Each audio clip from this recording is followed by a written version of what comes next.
ಆತ್ಮೀಯ H16 news ಅರ್ಥಾತ್ ಹೇ ಸಿದ್ದರಾಮಯ್ಯಗೆ ಸ್ವಾಗತ. ನಾನು ನಿಮ್ಮವ MI ಅಥವಾ ಮಲ್ಲಪ್ಪ ಜೋತವರ. ಆದ್ಮೇಲೆ ಭ್ರಷ್ಟಾಚಾರದ ಕುರಿತು ದೊಡ್ಡ ಚರ್ಚೆ ಶುರುವಾಗಿಬಿಟ್ಟದ.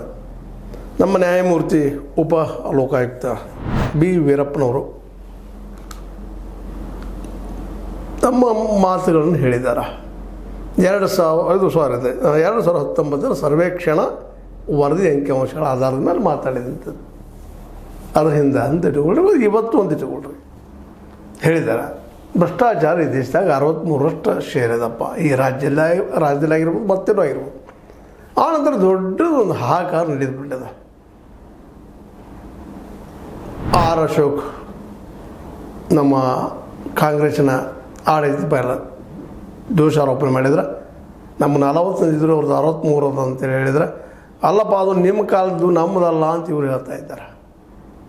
ದೊಡ್ಡದು ಬಿಡ್ರಿ ಇಬ್ಬರು ನಡೆ, ನೀ ಭ್ರಷ್ಟ. ಅದಕ್ಕೆ ಕ್ಲಾರಿಟಿ ಕೊಟ್ಟಿದ್ದಾರೆ ನಮ್ಮ ನ್ಯಾಯಮೂರ್ತಿ B ವೀರಪ್ಪ ಉಪ ಲೋಕಾಯುಕ್ತರು. ಏನಂದರೆ, ಲೋಕಾಯುಕ್ತನಾಗಿ ನನಗೆ ನನ್ನ ಜವಾಬ್ದಾರಿ ಅರಿವಿದೆ. ನಾನು ಭ್ರಷ್ಟಾಚಾರದ ವಿರುದ್ಧ ಯಾವತ್ತೂ ಸ್ಪಂದನಶೀಲ ಮನೋಭಾವ ಹೊಂದಿರುವ ವ್ಯಕ್ತಿ. ನೆನ್ಪಿಟ್ಕೊಳ್ರಿ, ಎಲ್ಲರೂ ಕಂಡಿದ್ದೀರಿ, ನೀವು ಒಬ್ಬರಲ್ಲ.